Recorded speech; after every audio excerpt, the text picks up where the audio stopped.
चला इकडे बघा.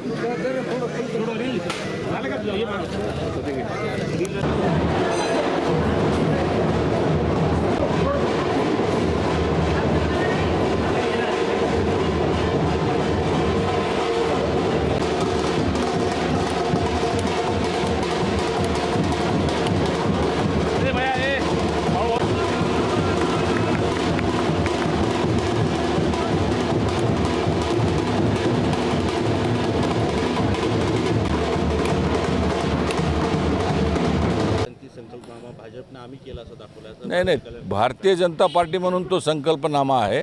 तुम्ही माझी हा शब्द टाकून विनाकारण त्याच्यामध्ये वाद निर्माण करायचा प्रयत्न करतात.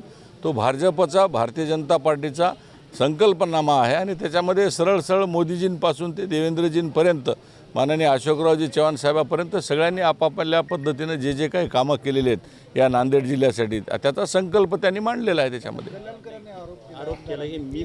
ते बघा, आम्ही कोणी केलेल्या आरोपाकडे लक्ष देत नाही. आम्ही आमची रेष मोठी करतो आणि आमच्या रस्त्यानं आम्ही चालतो. कोण काय बोललं याच्याकडे आम्ही काही लक्ष देत नाही.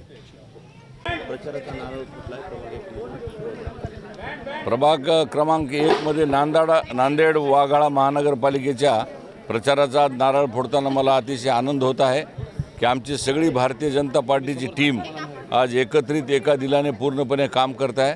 आमचे या भागातील जे गोरगरीब शेतकरी, शेतमजूर, अनेक प्राध्यापक, वकील, डॉक्टर्स, विचारवंत या सगळ्या मंडळींनी मिळून भारतीय जनता पार्टीला एकमुखानं साथ द्यायचं ठरवलेलं आहे. आणि नांदेडच्या जनतेने आता ठरवलेलं आहे की महापालिका ही भारतीय जनता पार्टीच्या हातामध्ये द्यायची आहे आणि भविष्यामध्ये नरेंद्र मोदींच्या, माननीय देवेंद्र फडणवीसांच्या माध्यमातून या नांदेडचा पूर्णपणे कायापालट करायचा असं या नांदेडच्या जनतेने ठरवलेलं आहे.